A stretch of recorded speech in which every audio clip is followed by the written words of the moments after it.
Unless my memory fails me, we have barely spoken 2 words to each other before now at the Academia.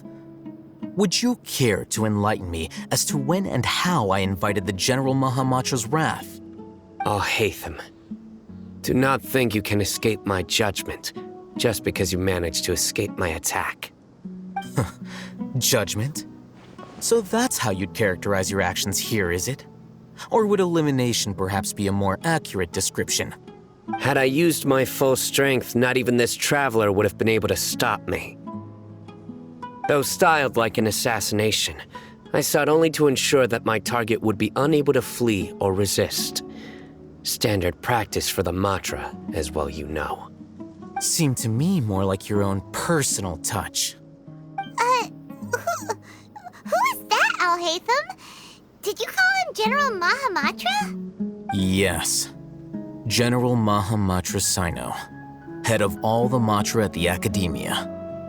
He's a formidable hunter, and the ultimate nightmare for any who have committed academic crimes. You seem to have placed a lot of trust in Alhaitham, to the point of blocking an attack for him. If I were you, I'd never choose to side with him.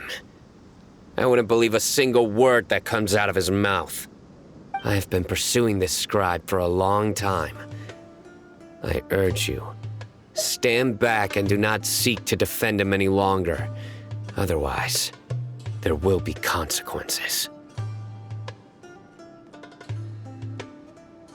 Has Alhaitham done something wrong? Paimon doesn't think he's as bad as you've made him out to be. I won't waste my breath explaining things. Alhaitham, I saw it during our fight. Take it out. The divine knowledge capsule you're hiding on your person. Unless you want me to retrieve it for myself. Very perceptive of you. Nothing escapes a Matra's senses. Wait, the divine knowledge capsule? Didn't it fall into the Matra's hands in Port Ormos? No wonder you speak with such confidence, Cyno. But I must admit, I'm very curious. What does this capsule mean to you? And why, as General Mahamatra of the Academia, are you all alone in the desert? As far as I'm aware, the other Matra have been speculating about your disappearance. Have you been given a mission that's, let's say, morally dubious? If I was the real target of your mission, what was stopping you from simply using your authority and resources to judge me within the walls of the Academia?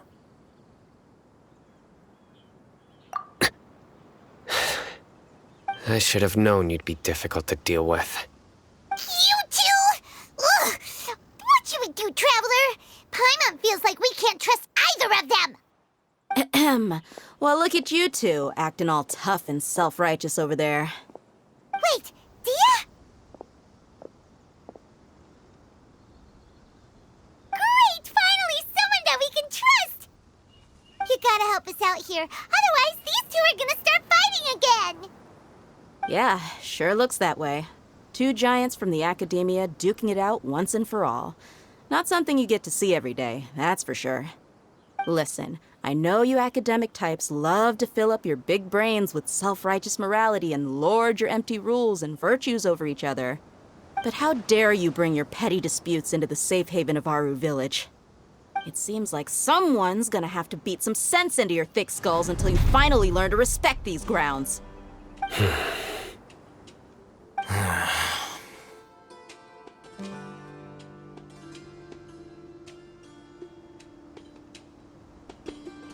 Hey, did either of you hear a word I just said? Whoa, what's going on? The wind's so strong! Is this a sandstorm? Paimon's gonna get blown away! Another sandstorm? What's up with these recently? Hey! All of you, over here, quickly! We have to take cover!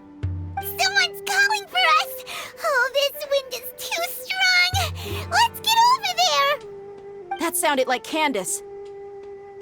Come on, you two. Jeez, are all of you Academia folks such hard work? Move it! All right, stop yelling.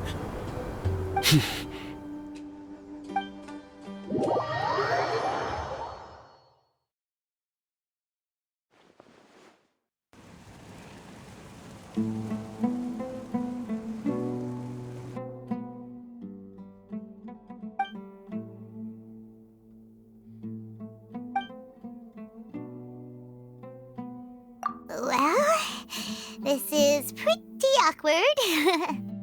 Hey, wanna play sardines with 3 people who wanna tear each other limb from limb? Sure, why not? Sounds fun.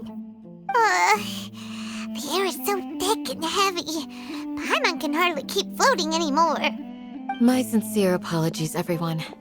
This is the home of our village chief. I will have to ask you to make do with this small room until the sandstorm dies down. Please, let me introduce myself. I am Candace, protector of Aru Village. Our savior has come at last! Nice to meet you, Candace. The name's Paimon. Thank you so much for helping us. There's no need to thank me. It's only right to help each other when the weather gets rough. Wow, she's so gentle and caring, like a nice older sister. Unlike those guys over there. All right. Now that we're all better acquainted, we should return to the topic at hand. As a guardian charged with the responsibility to protect my fellow villagers from harm, I was observing your conflict from afar, even before the sandstorm started. And now that you have set foot within our village itself, it is all the more my responsibility to make absolutely sure that you pose no threat whatsoever to us. So please, have an honest and sincere conversation with one another and put your hostile feelings to rest. If anyone dares to start anything again while they are under this roof, I will not hesitate to send them out for some quality time with the creatures of the sandstorm. Oh, on second thought, Paimon may have misjudged Candace's character. And that goes for you too, Miss Dia. Do I make myself clear? All right, we got it, Candace. That's what I like to hear. So, which of you will begin? I was supposed to be a mediator, but I might have gotten a little too involved just now. Anyway, one of those two should probably start talking. Wait, that was you trying to be a mediator? I have nothing to hide, so there's no shame in explaining myself. While Alhaitham wasn't wrong about the other Matra not knowing my whereabouts, it's not because I've been assigned a morally dubious mission. Rather, I've chosen to exile myself. Huh? Exile yourself? A little while ago, I discovered that there was data missing in the Academia's project planning and development files. What little they did report clearly did not match the project's actual progress. As General Mahamatra, I had the responsibility and authority to request an audit. However, to my surprise, the person responsible for the erroneous data was none other than Grand Sage Azar himself. I tried to investigate the issue myself before submitting a formal audit request, but I soon found that all leads and potential pieces of incriminating evidence were carefully concealed from me. I began to realize that they were cautious of me from the very beginning. Unsurprisingly, the Grand Sage rejected my audit request as soon as the submission reached his desk. He even said to me, "The power of the General Mahamatra is granted by the sages. You have no right to judge us." So they really are up to no good. I realized then that to the Grand Sage, the Matra are nothing more than tools for the sages to assert and maintain their control over knowledge. The vows that we took, the principles that we strive to uphold, they are meaningless to the academia of today.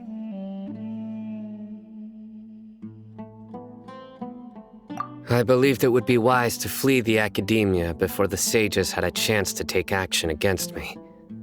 This way, they can no longer see nor predict my actions. I will never give up on this investigation. There's no need for someone else to give me power or authority. Once I find the truth, I will administer judgment by my own name. Cyno seems to have the same goal as us. We're all investigating the sages. Plus, now that he's no longer the General Mahamatra, he somehow feels a lot less scary. Well, cyno? If that's your story, then why did you see Alhaitham as a target? When I was investigating the matter in the academia, I overheard a conversation between Alhaitham and a sage. The sages asked you to investigate a blonde-haired traveler. Do you dispute this, Alhaitham? What? Like many parts of the project, this assignment was undocumented.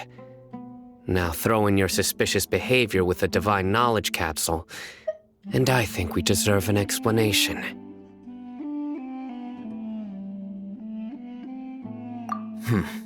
Yes. I was indeed tasked with investigating the traveler. Alhaitham! After all, the promised reward was so great that hardly any scholar could have refused. The sage told me, once you've completed this assignment, I can give you a glimpse of divine knowledge. A most enticing offer. Unfortunately, those academics don't know me at all. Their words contained one key piece of information, namely that divine knowledge indeed exists. That gave me all I needed to know. From my perspective, the sages are far from trustworthy. Think about it. Isn't it a little strange they're so willing to share divine knowledge with anyone, even as a reward? So, I began my own investigation following the lead of the Divine Knowledge Capsule.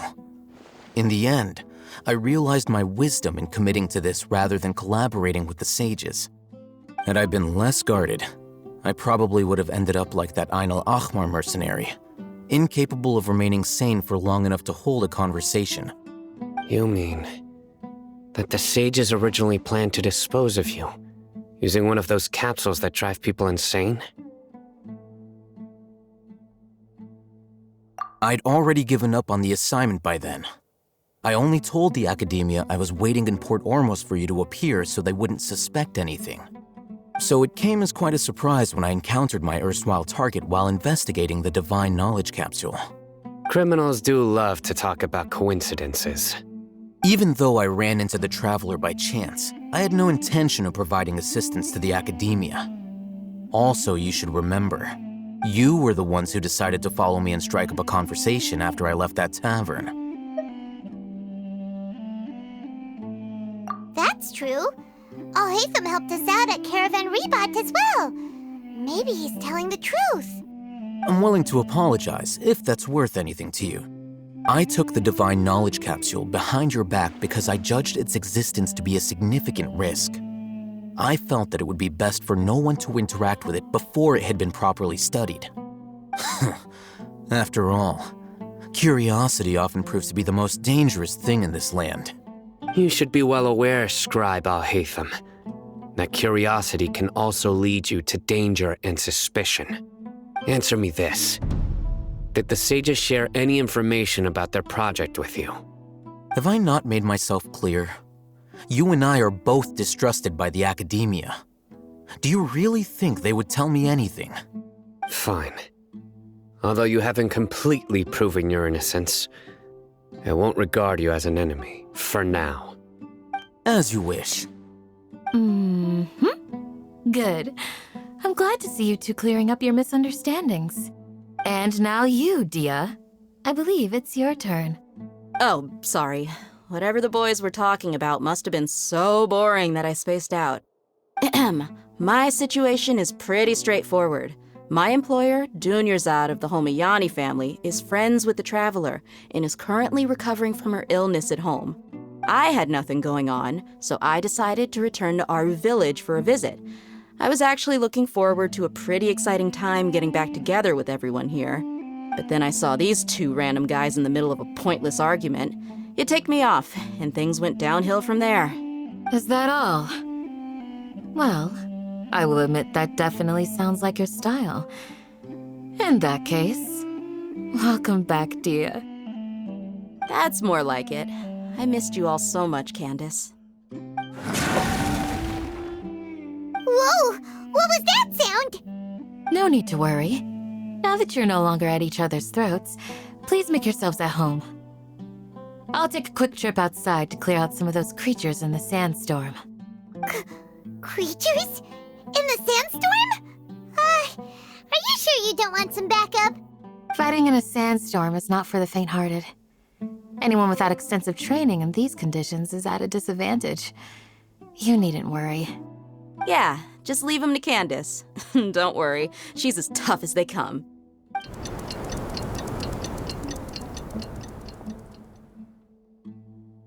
The wind's died down. That means the sandstorm's over, right? Candace still isn't back yet, though. Is she alright? Maybe we should go out and check on her. When you put it that way, even I'm starting to feel a little worried. All right, let's go. We've been here long enough, and the boys are as chatty as the floor.